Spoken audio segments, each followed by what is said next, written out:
시청자 여러분 안녕하십니까? 포커스 인천 한 주간 주요 뉴스를 시작하겠습니다.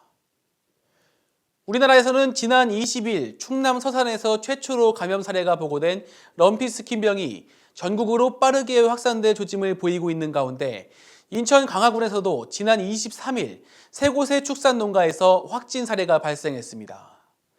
이에 강화군은 재난안전대책본부를 구성하고 강력한 대응에 나섰습니다. 임진우 기자가 전합니다. 인천 강화군의 소축산 농가 3곳에서 럼피스킨병 확진이 확인된 것으로 나타났습니다. 강화군은 지난 23일 의심 신고를 접수받은 후 조사한 결과 세계면에 위치한 축산 농가 3곳에서 럼피스킨병을 확인했다고 전했습니다. 이에 강화군은 농가에서 사육 중인 소 163마리를 살처분하는 한편 25일까지 강화군 내 소 사육 농가를 대상으로 백신 접종을 완료했다고 밝혔습니다.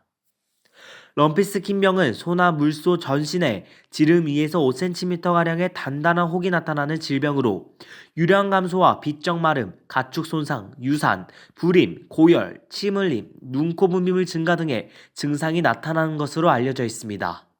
해당 질병에 따른 폐사율은 10% 미만으로 알려져 있지만 전염력이 매우 강해 우리나라에서는 제1종 법정 가축 전염병으로 지정돼 있습니다. 우리나라에서는 10월 20일 충남 서산시 부성면에 위치한 한우 농장에서 최초 감염 사례가 발생된 이래 당진, 평택, 김포, 태안, 홍성, 양구, 수원에 이어 강화군에서 럼피스킨병 확진 사례가 보고되고 있습니다. 중앙사고수습본부는 소를 사육하는 축산 농가에 농장 주변 무릉덩이 제거와 주기적인 분변 처리, 포충기를 사용한 곤충 방제, 주사기 재사용 금지 등 럼피스킨병 확산 방지를 위해 청결한 농장 환경 관리에 힘써줄 것을 당부했습니다.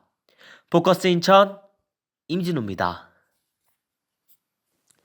문화재청과 인천중구가 주최하고 인천광역시가 후원하며 인천관광공사가 주관하는 2023 인천계양장 문화재 야행이 1차 당시 5만여 명이 방문한 데 이어 지난 21일부터 22일까지 진행된 2차 행사에서도 6만여 명의 관람객이 참여한 가운데 성황리에 막을 내렸습니다. 인천관광공사는 지역의 근대 문화재를 특별 야간 개방하고 계양장 내 다양한 시민체험 프로그램을 통해 계양장의 역사와 문화재의 내재적 가치를 이해할 수 있는 시간을 마련했다고 전했습니다.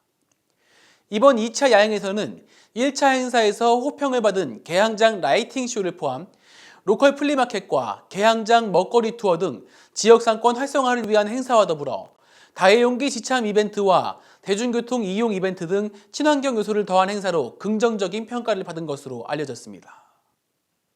인천시가 지난 20일 월미바다열차 경영개선 자문위원회 회의를 열고 월미바다열차 활성화 대책 모색에 나섰습니다. 시는 경영개선 자문위원회를 통해 운영수지 개선을 통한 적자폭을 줄이고 관광 활성화를 통한 지역상권 회복 대책을 마련하겠다는 방침입니다. 인천의 대표적인 관광명소 월미도 관광객들의 관광 편의를 위해 운영되어 오고 있는 월미바다열차는 2019년 10월 8일 개통한 이래 64만여 명의 방문객이 이용한 것으로 알려졌으며 주말에는 매진을 이어갈 정도로 수요가 많지만 주중에는 그 수요가 적어 현재 누적 적자액이 250억 원에 달하는 것으로 알려졌습니다.